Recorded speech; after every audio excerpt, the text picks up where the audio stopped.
ভাঙড়ের মানুষ অত কাঁচা নয়, ভাঙড়ের মানুষ অত নরম নয়। যে জায়গাটা কোন হিটকোর আন্ডারে আপনি দেবেন অতটা সস্তা ভাববেন না আপনি। এটা ভাঙড় 13 বছর কিংবা আগামী 5 বছর যদি নওশাদ সিদ্দিকী ভাইজান এইভাবে ভাঙড়ের জমিন থেকে আরেকবার বিধানসভায় পাঠায়, উনি নিজে কথা দিয়েছেন যে ভাঙড়ের জমিন থেকে এক কোদাল মাটি তোলার কারো ক্ষমতা হবে না।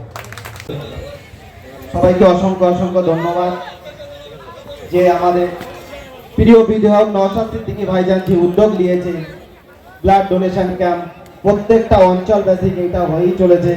এটা মূলত মনে 7 নম্বর, এরপরে এখনো আছে।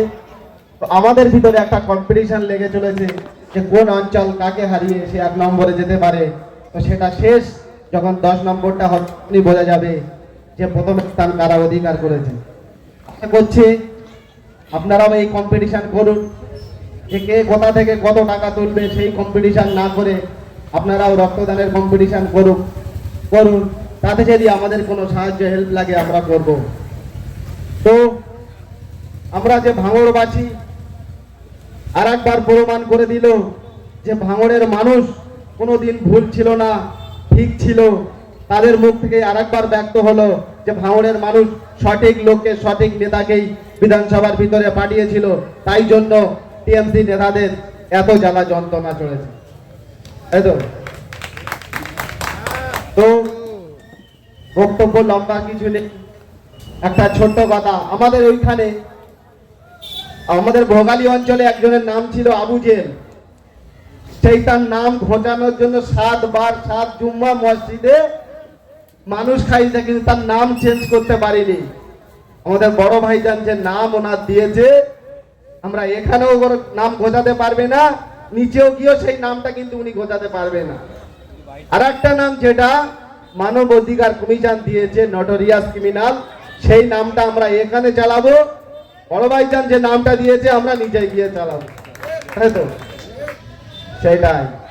আপনি একটা কথা বলছিলেন যে দেখছিলাম যে হিটকো অফিসে গিয়েছিলেন যে ভাঙড়ের জমিনটাকে হিটকোর হাতে তুলে দেবে।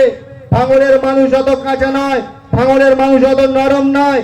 যে জায়গাটা কোন হিটকোর আন্ডারে আপনি দেবেন অতটা সস্তা ভাববেন না আপনি। এটা ভাঙড়।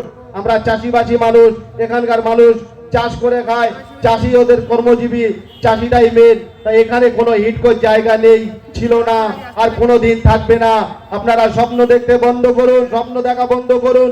যেরকম এয়ারপোর্ট করার ক্ষমতা হয়নি, আগামী 15 বছর কিংবা আগামী 5 বছর যদি নওশাদ সিদ্দিকী ভাইজান এইভাবে ভাঙড়ের জমিন থেকে আরেকবার বিধানসভায় পাঠায়, উনি নিজে কথা দিয়েছেন যে ভাঙড়ের জমিন থেকে এক কোদাল মাটি তোলার কারো ক্ষমতা হবে না। সেই ওয়াদা আমাদের পুরো করতে হবে।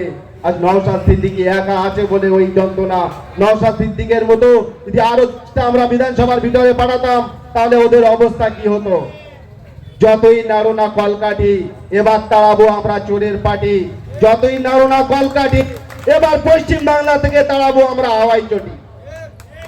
এই বলে সংক্ষিপ্ত বক্তব্য আমি এখানে ইতি করলাম।